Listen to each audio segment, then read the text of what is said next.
আজকে তোমাদের সাথে কুঁদরির পোস্তর রেসিপি শেয়ার করব। এখানে দেখতে পাচ্ছ পেঁয়াজ ভাজা হচ্ছে, ঠিক আছে। ওর মধ্যে নুন দিয়ে দেওয়া হচ্ছে যাতে তাড়াতাড়ি ভাজা হয়ে যায়। আর এখানে কুঁদরিগুলো অলরেডি সেদ্ধ করা আছে।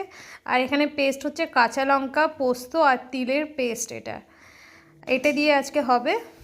আর কড়াইটা দেখে কেউ কিছু মনে করবে না, কারণ কি কড়াইটা কিন্তু পুড়ে গেছে, নোংরা না, নোংরা একদমই না কড়াইটা।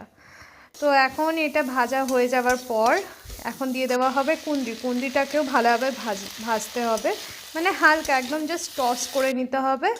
তারপর হচ্ছে ওর মধ্যে কিন্তু অলরেডি নুন হলুদ দেওয়া হয়েছিল, যেটা আমার ক্লিপসে নেওয়া হয়নি, বাট নুন হলুদ দিতে হবে। তারপর ওই পেস্টটা দিতে হবে। তারপর ভালোভাবে নাড়িয়ে চাড়িয়ে একদম অল্প করে জল দিতে হবে। এটাই রুটি বা ভাতের সাথে দারুণ লাগে, তো তোমরা ট্রাই করতে পারো। খুব সুন্দর লাগে খেতে রুটি বা ভাতের সাথে, একদম সিম্পল, ইজি আর বেশ ভালো। বাই, সবাই ভালো থেকো।